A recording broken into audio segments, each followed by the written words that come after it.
दोस्तों, आज हम मुस्लिम विधि के स्रोत के बारे में जानेंगे।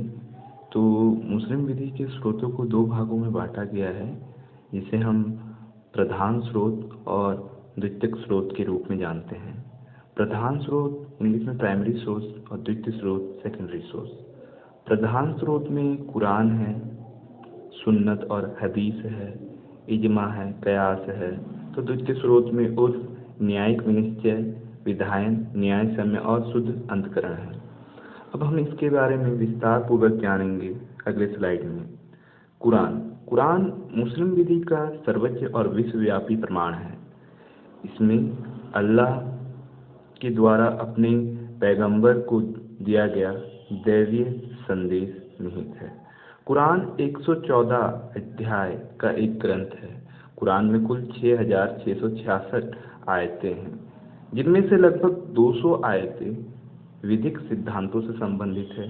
विधि से संबंधित आयतों में से लगभग 80 आयतें पारिवारिक विधि, विवाह, मेहर, तलाक और विरासत से संबंधित है। दूसरा है सुन्नत और हदीस। सुन्नत से तात्पर्य पैगंबर साहब की परंपरा से है। पैगंबर साहब ने स्वयं जो कार्य किए या जिन कार्यों को मौन रहकर स्वीकृति प्रदान की, उन्हें सुन्नत कहा गया। इस्लाम धर्म में यह विश्वास है कि देवी आकाशवाणी दो प्रकार की होती है, प्रत्यक्ष और अप्रत्यक्ष। प्रत्यक्ष आकाशवाणी को खुदा ने अपने दूत जिब्राइल के माध्यम से मोहम्मद साहब के पास भेजा। ऐसी आकाशवाणी कुरान में विहित है। अप्रत्यक्ष आकाशवाणी खुदा के शब्दों में नहीं है, बल्कि पैगंबर साहब के शब्दों, कार्यों अथवा मौन स्वीकृति के रूप में है। यही अप्रत्यक्ष आकाशवाणी ही सुन्नत या परंपरा है। तीसरा, इजमा। विधि के किसी प्रश्न पर विशेष काल में पैगंबर मोहम्मद के समर्थक में से विधिवेत्ताओं का सहमत ही इजमा कहलाता है। यह विधिवेत्ता उसी व्यक्ति को माना जाता है जो मुस्लिम है, जिसे विधि का पर्याप्त ज्ञान है, वह स्वतंत्र रूप से निर्णय लेने की क्षमता रखता हो। इजमा को किसी काल या देश विशेष तक सीमित नहीं किया जा सकता है। जब उचित विचार विमर्श के उपरांत विधिवेत्ता किसी निष्कर्ष पर पहुंच जाए तो वह कार्य पूरा हो जाता है। भारत में मुस्लिम व्यक्तिगत विधि बोर्ड के निर्णयों को इजमा माना जा सकता है। चौथा, कयास। कुरान, हदीस और इजमा से सादृश्य और तर्क के आधार पर नियम निकालना कयास कहलाता है। हनबली शाखा और शिया लोग इस स्रोत को मान्यता नहीं देते हैं।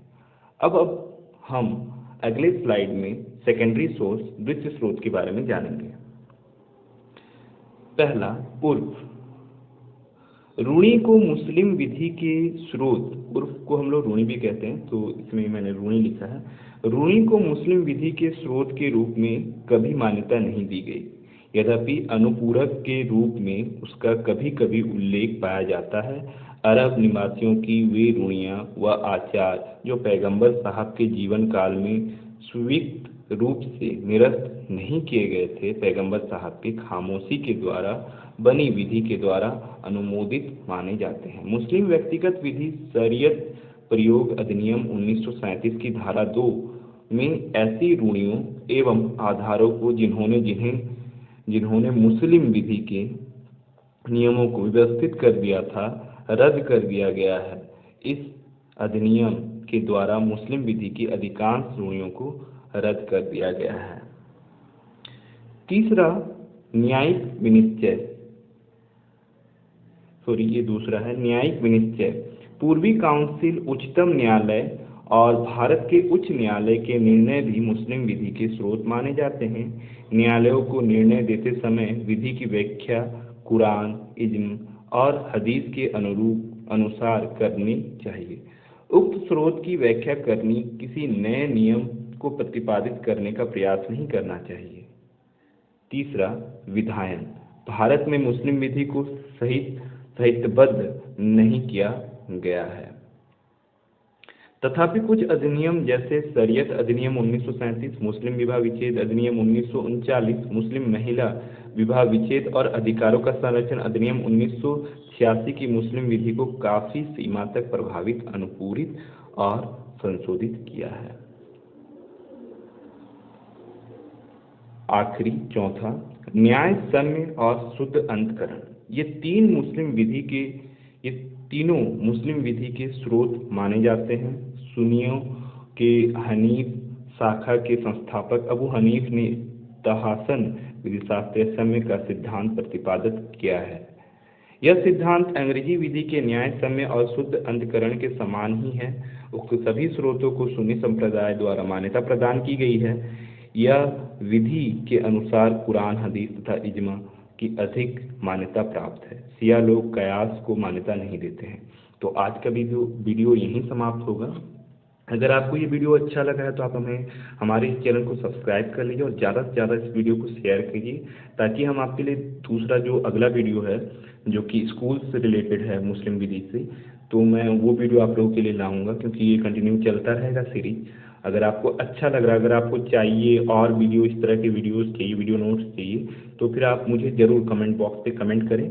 अगर आपको जिस रिलेटेड का भी नोट्स चाहिए होगा, मैं आपको प्रोवाइड कर दूंगा। मैं अपना यहाँ पे टेलीग्राम का लिंक भी दे रहा हूँ, तो आप मुझे टेलीग्राम के साथ भी जुड़ सकते हैं मेरे साथ, और वहाँ पे आपको जो भी नोट्स चाहिए आप मुझे उस पर कमेंट बॉक्स पे कमेंट कीजिएगा, मैसेज टाइप कर दीजिएगा इनबॉक्स में। मैं आपके मैसेजेस पढ़ के आपको उसका जरूर रिप्लाई करूँगा। अगर आपको वीडियो पसंद आ रहा है तो हमारे चैनल को लाइक एंड सब्सक्राइब कीजिए। धन्यवाद।